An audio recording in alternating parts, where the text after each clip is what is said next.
Continuamos ahora con el tema 2, denominado Métodos cuantitativos para el análisis organizacional. Este tema está concebido en dos partes. A su saber, es decir, nosotros vamos a dar primero los conceptos introductorios y las razones, proporciones e índices. Luego, en otra temática, vamos a ver lo que son los cuadros y los gráficos y sus distribuciones y las distribuciones de frecuencia. Y luego, en otra temática, vamos a ver los análisis descriptivos. Porque este módulo, o sea, en la parte del tema 2, es bastante extenso y requiere entonces fraccionarlo de esa manera. Iniciando con la introducción de qué es el análisis cuantitativo. El análisis cuantitativo es el enfoque científico que se utiliza para la toma de decisiones en el ámbito administrativo, pero también en la área sustantiva u operativa, que comienzan con los datos y estos datos los procesa para convertirlos posteriormente en información que tenga un significado para la toma de decisiones. El análisis cuantitativo para la toma de decisiones, en resumen, podría definirse como métodos matemáticos o modelos puestos al servicio del proceso de resolución de problemas de un modo racional y científico. ¿Qué papel juegan estos métodos? Son guías en la toma de decisiones, ayudan en la toma de decisiones y automatiza o sistematiza las decisiones o las opciones que se requieran para tomar decisión. Nosotros en el mundo de toma de decisiones podemos tener un ámbito cuantitativo de análisis y un ámbito cualitativo. Lo ideal es que ambos converjan, es decir, que nosotros podamos utilizar ambas técnicas en forma simultánea para la resolución de problemas y el análisis y la toma de decisiones. En este caso, inicialmente vamos a hablar sobre las técnicas cuantitativas. ¿Por qué son importantes? Son importantes porque nosotros generalmente tenemos recursos escasos o tenemos poco tiempo para dar una respuesta. Generalmente los procesos de decisión son complejos, necesitamos un abordaje más racional y científico. También a veces no queremos una sola opción, sino tener alternativas y probarlas hasta que encontrar la que más se adecue a las necesidades de la organización. También existen riesgos de decidir equivocadamente, por lo que esas decisiones también pueden estar combinadas con la probabilidad de que ocurra o no un suceso en función de los costos, en función de los gastos, en función de las pérdidas y las utilidades. En ese sentido se necesita optimizar tanto los recursos como optimizar y racionalizar todas nuestras operaciones a efecto de conseguir una buena solución. En el proceso de decisiones hay fases. La primera fase es el desarrollo del problema, donde uno concibe, identifica el problema, ubica los posibles factores que interactúan para que se dé ese problema, se presentan o se plantean los supuestos de investigación o de análisis, se traducen en objetivos de investigación y luego entonces se procede a identificar cuál va a ser el modelo más adecuado para poder resolver esos objetivos para esa resolución del problema. Luego que se decide el modelo, se ubica el mecanismo de recolección de datos, se desarrolla una solución, se prueba la solución, se analizan los resultados, se discrimina sobre esos resultados y entonces implementamos la intervención de acuerdo a nuestra mejor opción en ese proceso de decisiones. Luego, esa intervención nuevamente se analiza y entra nuevamente en el ciclo de ajustes. Un concepto o conceptos básicos en el análisis cuantitativo es las estadísticas. La estadística, según Murray Spiegel, un clásico del estudioso de la estadística, nos dice que es una ciencia que estudia métodos científicos para la recolección, la organización, el resumen y análisis de datos, así como para sacar conclusiones válidas que nos sirvan para tomar decisiones basadas en tales análisis.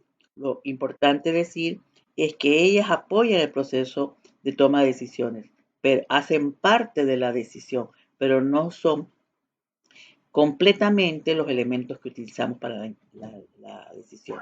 Porque a veces un análisis cuantitativo lo que hace es reducirnos el campo de análisis, es decir, nos dice que aquí hay una situación problemática y esa situación problemática debe abordarse en este área. Entonces ahí empieza nuevamente un proceso analítico. Entonces ella hace parte de las decisiones, nos ayuda a tomar decisiones, pero no es el único elemento para tomar las decisiones. Se combina con otros análisis. La estadística como ciencia se divide en dos grandes métodos, el método descriptivo y el método inferencial. Dentro del método descriptivo, nosotros estamos pensando que estamos trabajando con todos los elementos, es decir, vamos a describirlos tal como ocurren. Generalmente pensamos que estamos trabajando en forma exhaustiva con todos los elementos objeto de análisis. Abarca un conjunto de métodos, como lo decía la definición anterior, de organizar, resumir y presentar los datos de manera informativa. Es una descripción, es una foto. En cambio, en el mecanismo o el método inferencial, nosotros estamos trabajando con una porción de esa población o de ese todo y de esa selección, o sea, a través de unos métodos especiales de muestreo, dependiendo de las características de lo que se quiera analizar, se va a seleccionar una muestra y de ella entonces se puede aplicar la descripción de la muestra usando el procedimiento anterior y luego todos los resultados de lo obtenido en la muestra o esa pequeña porción va a ser proyectado a la población de donde ella fue seleccionada. Es decir, vamos a hacer inferencias, vamos a hacer pronósticos de lo que puede estar o estimaciones de lo que podría estar pasando en esa población a través de los resultados de una muestra. Y ahí va una serie de elementos como cuál fue el muestreo que se utilizó, cuáles fueron los errores de estimación, hasta dónde yo puedo estimar en el sentido de hacer estimaciones puntuales o por intervalos con la confianza y el error que yo pueda haber asumido en esa situación objeto de estudio. Entonces, se trabaja con el concepto de probabilidad. Tengo entonces los siguientes, o tenemos entonces los siguientes conceptos básicos dentro del primer análisis descriptivo, que sería la totalidad, es decir, nosotros tenemos un conjunto de datos y lo que vamos a actualizar según las variables o características, cuál es el total. Entonces, ¿cuántos hay de cada tipo? O sumamos en función de si la variable es cuantitativa, sumamos, si opera a sumar, o contamos, si opera a contar cuando la variable es de corte cualitativo. Entonces, cuando nosotros decimos que vamos a totalizar es una cifra absoluta, que ella puede desagregarse. Por ejemplo, la población de Panamá puede decir que, vamos a suponer, en una universidad existen X número de estudiantes. De esos estudiantes, tantos son hombres, tantos son mujeres. Tantos tienen entre tantas y tantas edades. O tantos de una facultad o de otra. O de un tipo de carreras o de otras carreras. Unos nocturnos, unos que estudian en el turno vespertino o en el turno matutino. Entonces, pero siguen siendo cantidades absolutas que se pueden desagregar. Luego tenemos el concepto de razón, que es la relación que existe entre dos magnitudes o números positivos. La relación se establece para comparar una cifra con otra. La cifra que se desea comparar se llama cifra de interés y la cifra de referencia es la base. O sea, la cifra de interés es la base.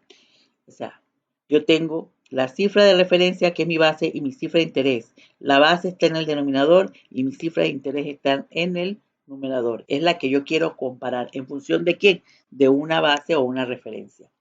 Nosotros generalmente podemos conceptualizarlo o ponerlo en forma funcional de la siguiente manera. R, que es razón, es la relación entre dos números, A entre B, donde A es la cifra de interés, es decir, a la que yo tengo interés de comparar, y la base es contra quién la voy a comparar.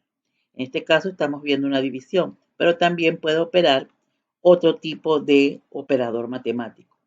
Las razones generalmente pueden ser aritméticas, de suma o resta.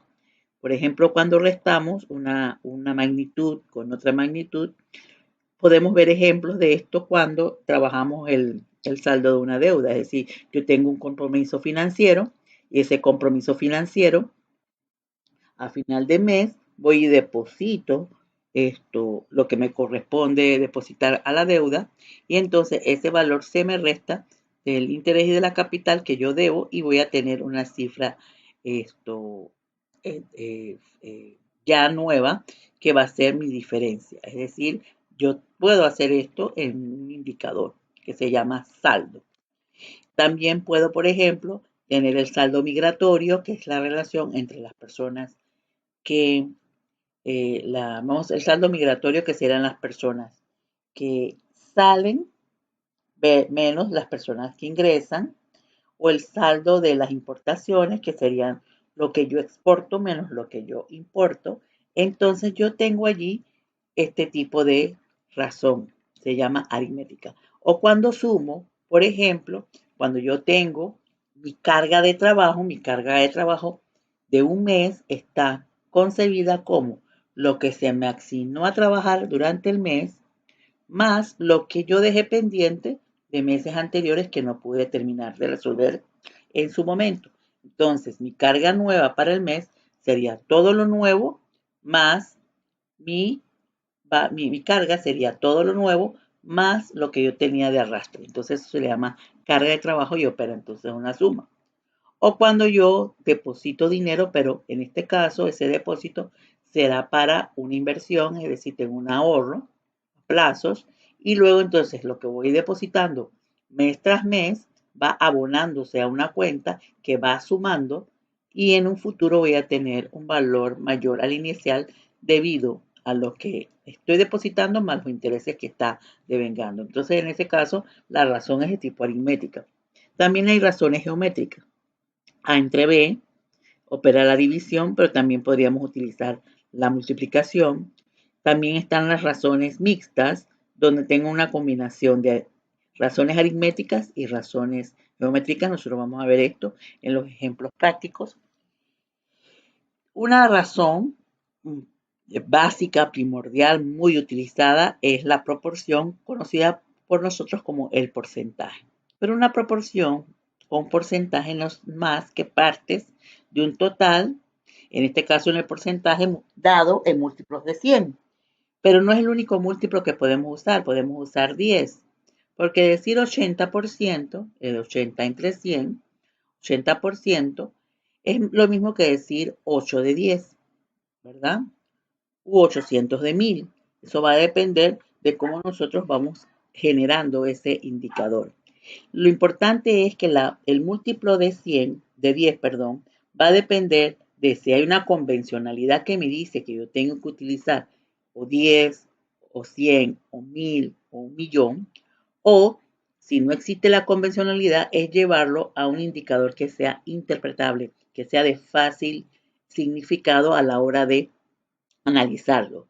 En ese sentido, yo puedo decir el porcentaje, lo más habitual, ¿verdad? De cada 100 yo tengo tanto, pero puede ser que usted pueda estar en lugares como por ejemplo donde yo trabajo, que la disponibilidad de jueces, por ejemplo, o jugadores, se hace con respecto a la población y nosotros utilizamos 100.000 como indicador para hacerlo visible y comparable en una región. ¿Ves? Entonces, hay razones también donde yo voy a ver dos magnitudes de la misma naturaleza. O sea, son de una misma magnitud, dos partes de una misma magnitud. Es decir, yo puedo tener la proporción de hombres y mujeres, yo puedo decir, en este salón o en esta universidad, el 70% son mujeres y el otro 30% son hombres. Pero también podría entonces tener la relación hombre-mujer, que esto también se conoce como índice de masculinidad. Vamos a suponer que en el país hay 102 o 102, por ejemplo, 102% en el índice de masculinidad. Eso quiere decir que de cada 100 mujeres hay 100 todos hombres. porque también existe la falsa creencia de que somos más mujeres que hombres. Realmente en Panamá hay más hombres que mujeres, solo que cuando los vamos a ver distribuidos territorialmente, en Panamá, el distrito de Panamá, la provincia de Panamá, tenemos más mujeres que hombres, pero hay otras provincias donde tenemos mayoritariamente la proporcionalidad de hombres es mayor. Entonces, dependiendo de la provincia o del distrito, van a haber diferencias.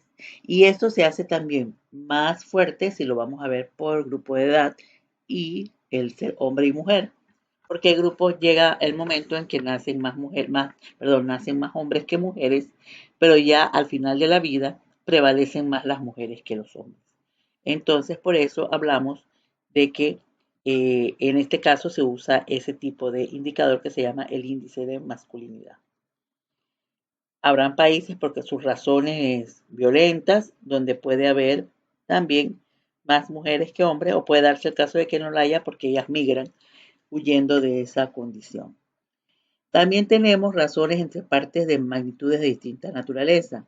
Por ejemplo, si yo quisiera dividir, por ejemplo, tengo una cantidad eh, de personas para dar soporte informático en una organización y tengo tantas estaciones, una cantidad X de estaciones de trabajo.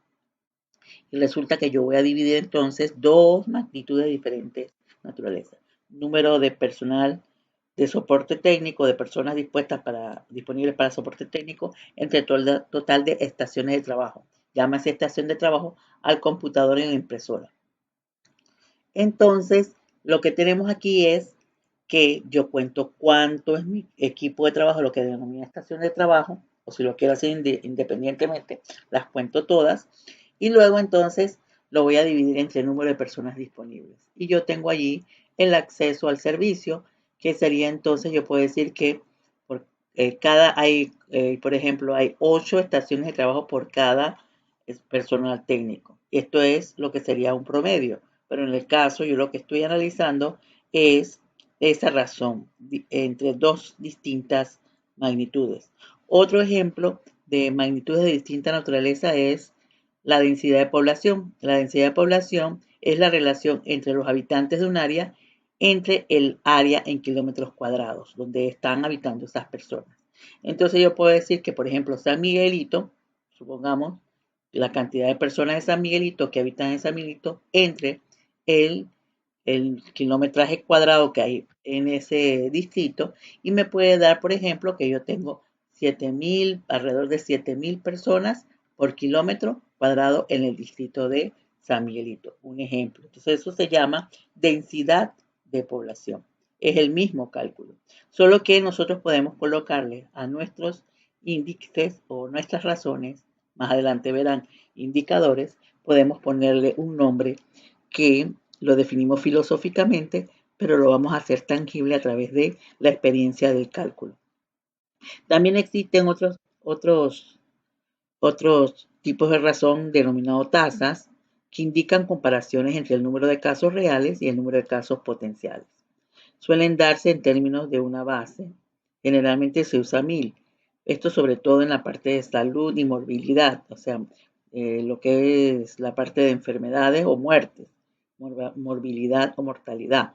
También la parte de los delitos también se usa. Generalmente también se usa 1000 o 10,000. Por ejemplo, las tasas de robo es la cantidad de robo entre el número de habitantes, pero multiplicado por 10,000. En cambio, la tasa de homicidio la multiplican por cada 100, o por cada 100,000, dependiendo por cada 100,000, porque son, ¿cómo se llama? Delitos que se dan en menor cuantía. Entonces pongo el número de homicidios registrados entre el número de habitantes multiplicado por 100,000. Entonces eso va a depender pues de si existe o no convencionalidad. Porque, por ejemplo, una razón en accidentes laborales se llama el índice de accidentabilidad. Ese índice de accidentabilidad es cuántos accidentes, cuántos accidentes laborales entre número de horas reales trabajadas. Entonces, eso se multiplica por 1.000.000. Es decir, yo puedo decir que hubo 3 accidentes por cada 1.000.000 de horas hombres trabajadas. Entonces, ese ya existe convencionalidad con respecto a ese indicador y no se le puede cambiar el índice a la hora de presentarlo a los que hacen los análisis de riesgo. Veamos un ejemplo donde yo para una serie de 5 años, yo tengo los ingresos totales, los gastos totales, las horas trabajadas, el número medio de empleados en el año, el ingreso versus el gasto, el ingreso versus las horas trabajadas. Entonces, si yo me voy y yo veo, por ejemplo, los dos últimos son los indicadores y los 4 primeros son las variables existentes. Entonces yo tengo aquí que tengo 2.15 ingresos entre gastos. ¿A quién tengo en el denominador? A los gastos. Aquí tengo en el ingreso, en el numerador, a los ingresos. ¿Qué significa? Que por cada dólar, no lo estoy multiplicando por nada, sino lo dejo así mismo, porque me dio un entero y se puede comprender, y lo dejo en centésimos porque es un valor monetario. Entonces yo digo que por cada dólar gastado, ingresan a la empresa $2.15. Si nosotros vemos las horas trabajadas aquí, por curiosidad de ustedes, esto sería la suma de las horas reales que en el año 2006 trabajaron las personas, es decir, las horas regulares que trabajaron las personas en una organización. Porque las horas potenciales serían las horas que debieron trabajar las personas. Es decir, yo tengo el número de horas potenciales diarios multiplicado por los días de trabajo y multiplicados por las personas que trabajaron durante ese momento, y eso lo que me da es las horas trabajadas reales. Y las potenciales serían las que se debieron trabajar, aunque no se haya trabajado por las personas, o las horas que debieron trabajar las personas si no hubiesen faltado ni llegado tarde. En este caso, nosotros no contabilizamos en las horas trabajadas la reposición de las mismas, porque realmente lo que buscamos es ver lo real. Es decir, nosotros tuvimos $2.15 ingresados por cada dólar gastado. Y si vemos al lado, es la relación entre los ingresos y las horas trabajadas, que serían 71.33, que sería entonces que por cada hora trabajada, por ejemplo, por cada hora trabajada, en este caso por cada hora hombre trabajada, ingresan $71 a la empresa, $71.33. ¿Qué significa eso? Que esto también podría generarse un indicador proxy del hecho de no ir a trabajar, es decir, la pérdida de ingresos por la falta o la ausencia de una hora. Entonces yo tengo por cada hora no trabajada, yo estoy perdiendo $71.33. También se puede ver como un indicador proxy. Entonces nosotros aquí en el ejemplo, para ustedes estamos usando 2010 para denominar, pues nos da 4.73, es por cada dólar gastado ingresaron aproximadamente $4.73, o viceversa. Yo puedo decir que en la empresa ingresan $4.73 por cada dólar gastado. Si yo hubiera multiplicado este 4.73 por 10, entonces se analiza que por cada $10 gastados, a mí me está dando, multiplicar por 10 es correr un punto decimal a la derecha, sería que por cada $10 gastados, a la empresa le ingresan $47.30. En el caso de el análisis o aproximación al proceso analítico. Si yo lo he multiplicado por 100, esto me da 473, significa que por cada $100 gastados o invertido, nosotros estamos teniendo un ingreso de $473. Entonces, esta es una forma de usar las razones. Este es un ejemplo de mi trabajo. Yo tengo aquí los desacatos tramitados en los juzgados con jurisdicción de familia estos específicamente los que tienen que ver con pensiones alimenticias o se le llaman también proceso de alimentos.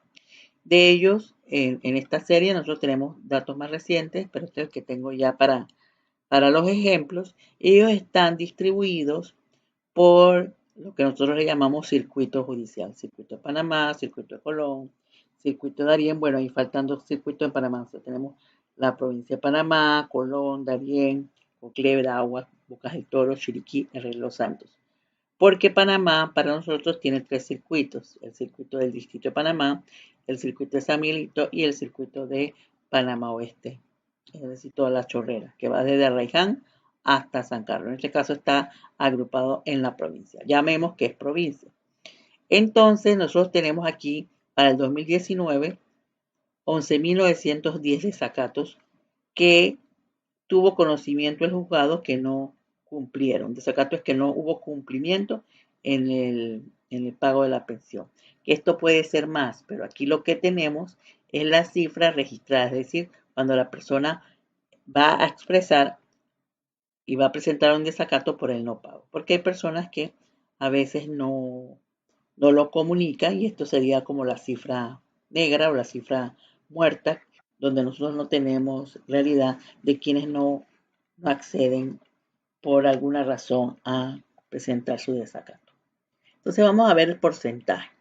Voy a ver el porcentaje de la provincia de Panamá. Es como si en esta columna que está aquí yo hubiera sacado las partes del total. Es decir, en este caso sería el total que se dio en Panamá con respecto al gran total, que es 11.910, y en la provincia de Panamá 3.846. Esa división multiplicada por 100 me da 32.3%. Hago lo mismo en Veraguas y voy a Veraguas y me dice que en Veraguas yo tengo 1.461 desacatos registrados con relación a Panamá, que son 11.910, multiplicado por 100 me da 12.3%. Entonces yo puedo decir que casi un tercio de los desacatos se registran en la provincia de Panamá y yo tengo que 12%, casi un décimo, se están registrando un poco más de un décimo se están registrando en la provincia de Veraguas.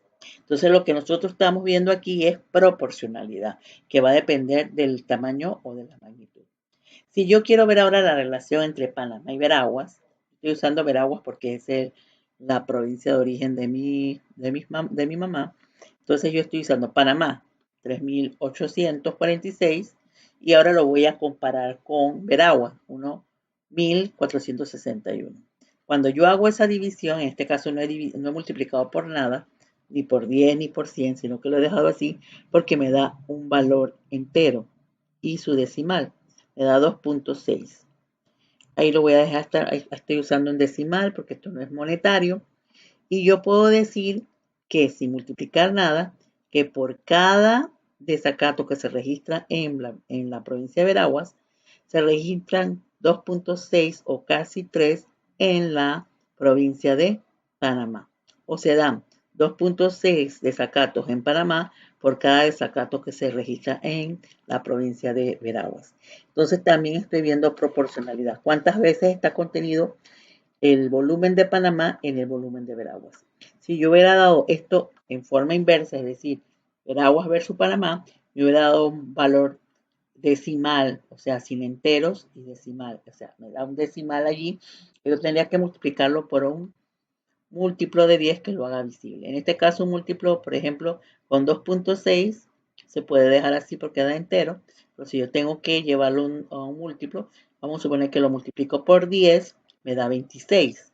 Significa que hay 26 desacatos registrados en Panamá por cada 10 desacatos registrados en Veraguas. El múltiplo siempre guarda relación con el denominador.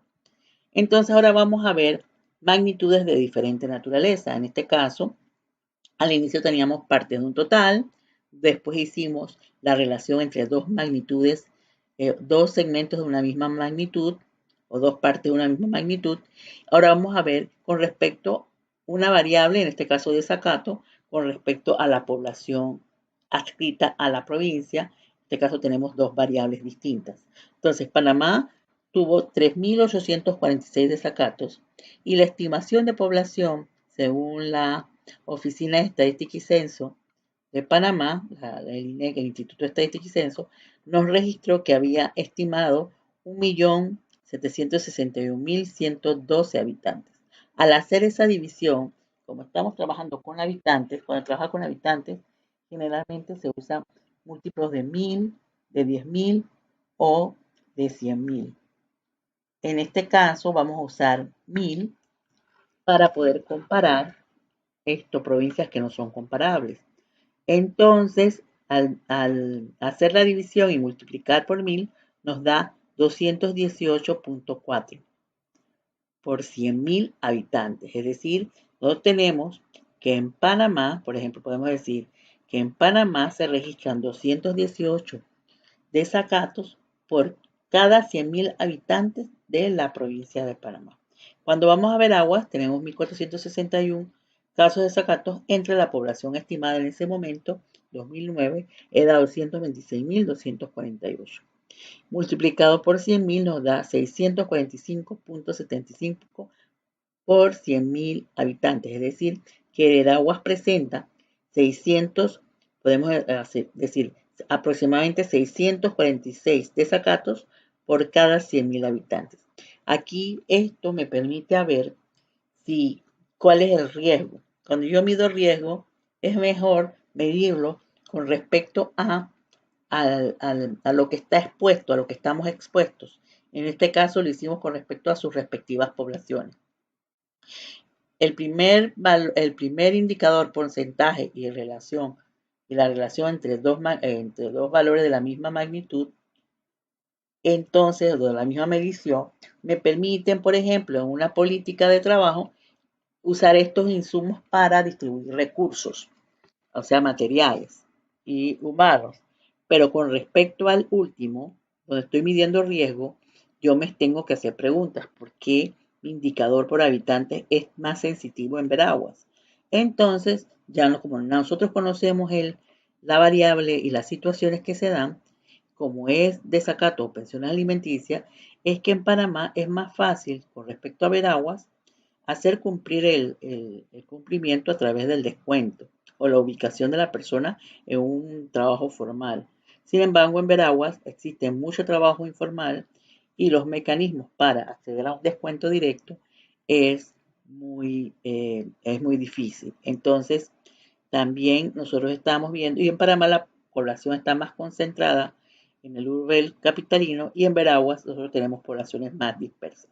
Entonces, eso significa que aquí la situación que hay que utilizar no es más que no tiene que ver con recursos materiales, sino con políticas de atención y de acceso o programas de concientización en el cumplimiento de un compromiso de esta naturaleza. Entonces, estamos viendo la diferenciación entre los indicadores.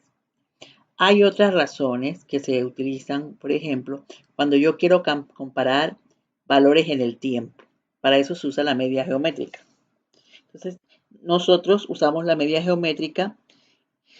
Un elemento importante en su cálculo es la razón de cambio. La razón de cambio está dada por x sub i entre x sub i menos 1, es decir, el valor actual entre el valor anterior o el de referencia, ¿sí? Pero en un momento pasado.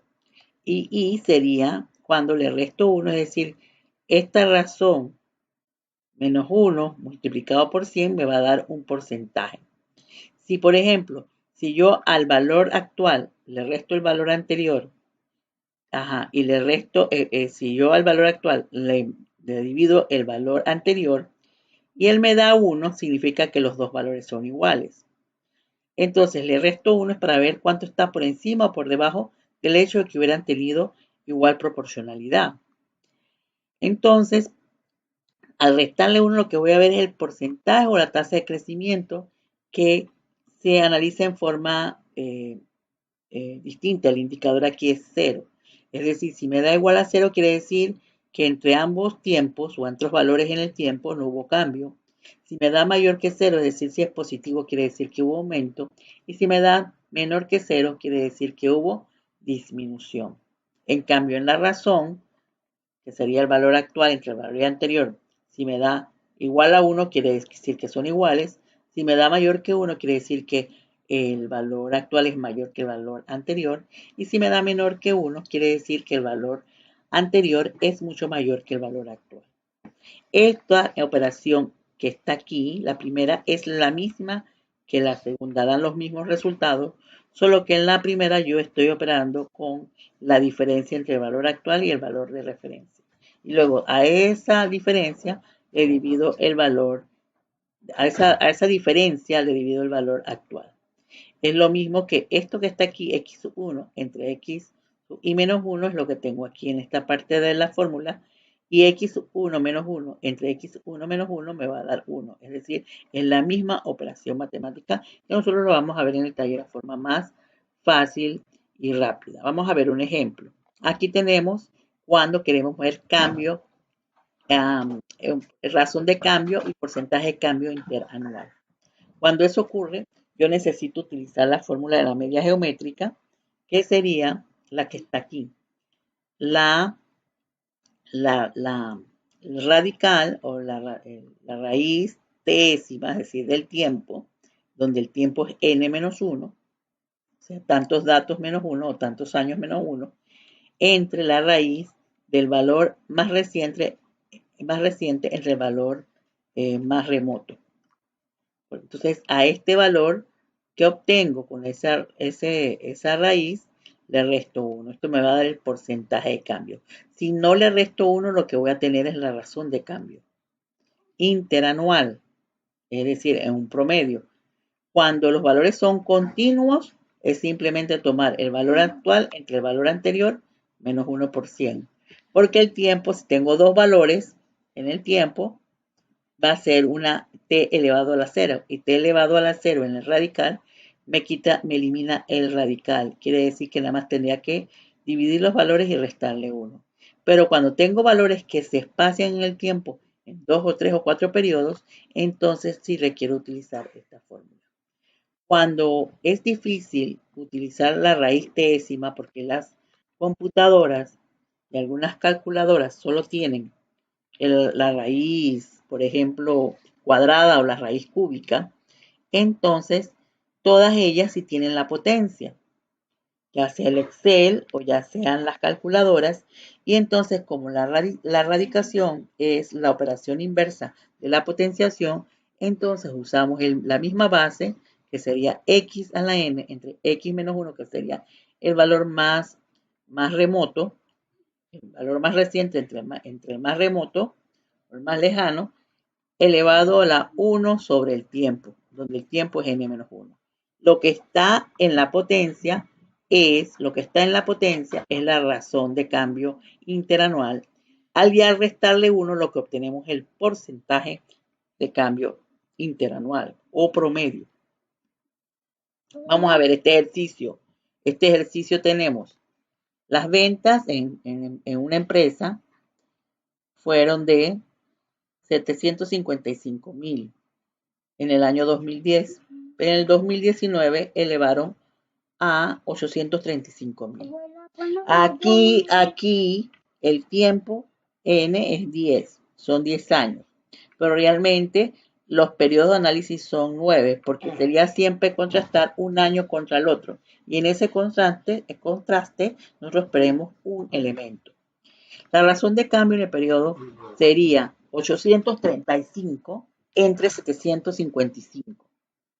Entonces, ese valor de 835,000 entre 755,000 nos va a dar 1.10596. Esto que tenemos aquí es la razón de cambio.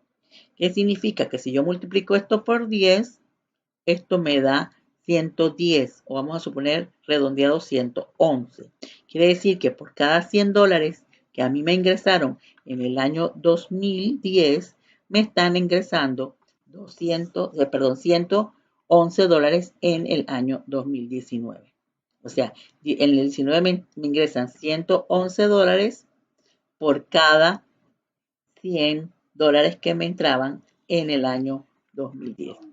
Es la razón de cambio en el periodo. Y el cambio porcentual en el periodo es tomar esa razón, restarle 1 y multiplicarlo por 100. Entonces, al hacer la operación me va a dar 10.6%. ¿Qué significa esto?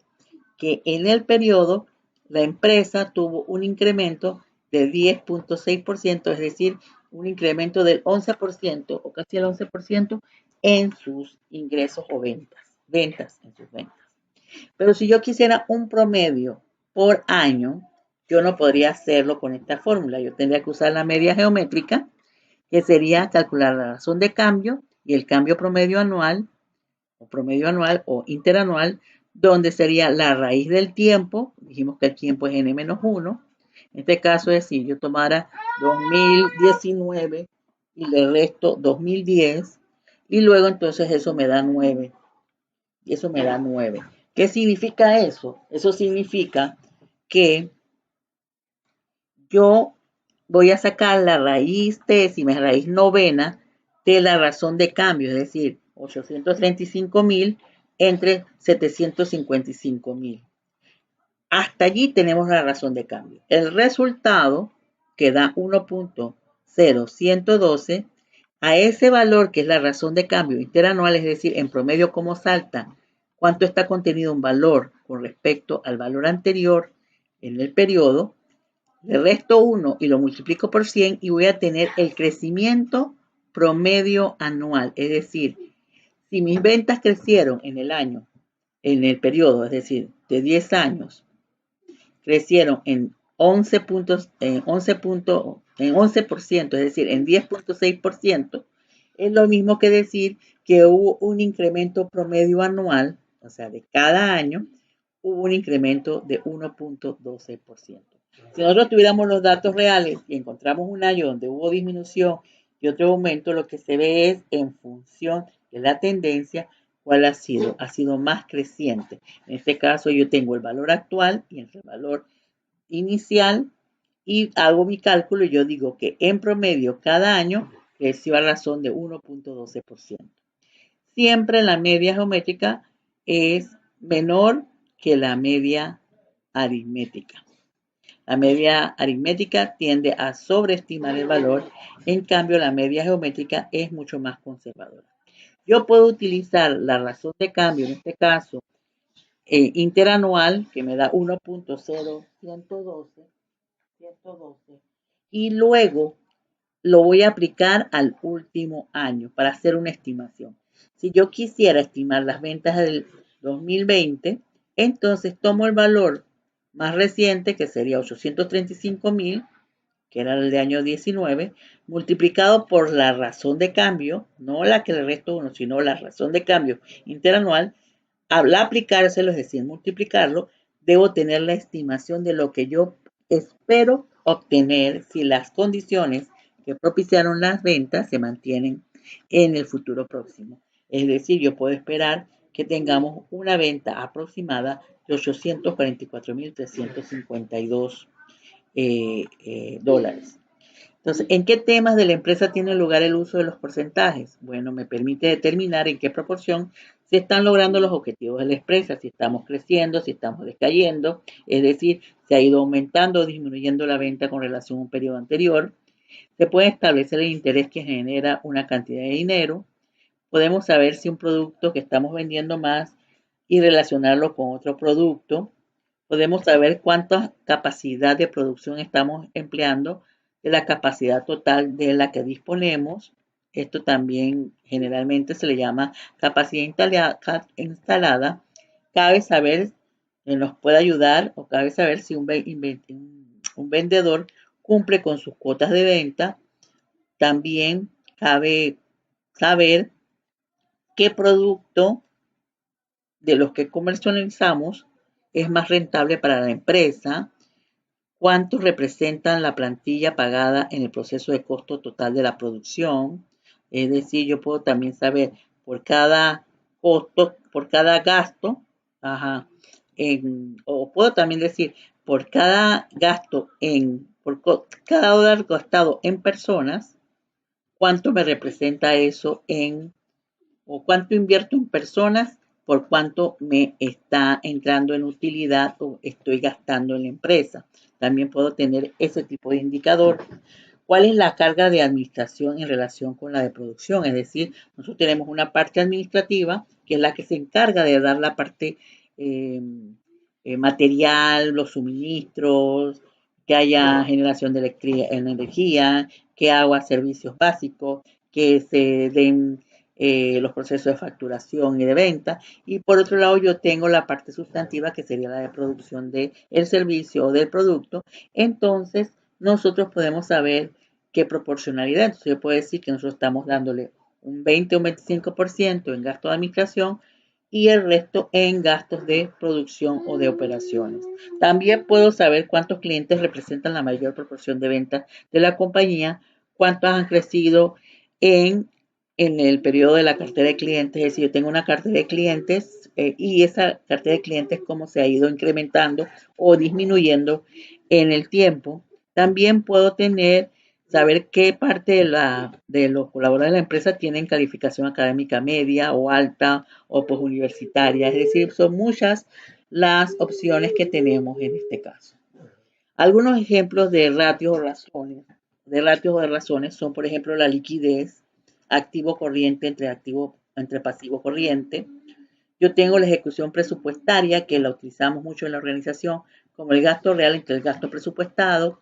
Yo tengo la cobertura de soporte informático, sería el número de computadoras entre el número de técnicos, y cada uno de ellos podría, en este caso, en la parte del presupuesto y en la parte del soporte informático, multiplicarlo por un múltiplo de 10 que lo haga visible, el endeudamiento, que sería el pasivo total entre el activo total, el cambio relativo, que sería el valor actual entre el valor anterior menos 1, y lo podemos multiplicar por 100, el índice de rotación, que serían las salidas por renuncia voluntaria entre el total de empleados en el año. Esta es una forma de medirlo.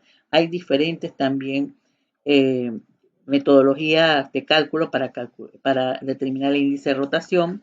El ausentismo sería el número de hombres por días perdidos entre el número de hombres por número de días de trabajo, es decir, tengo los potenciales en el denominador y en el numerador tengo los reales. Y la tasa de atención, es decir, el número de asuntos atendidos entre el número de asuntos pendientes más los asuntos ingresados. Es decir, todos ellos obedecen a una razón, o geométrica, o aritmética, o mixta, a la hora de su cálculo. Obviamente nosotros no vamos a decir que esta se trata de una u otra, sino que tenemos que saber que ellas obedecen a ese tipo de razones. Y ahora lo que procede es desarrollar el taller 2, que lo voy a explicar paso a paso en otro video.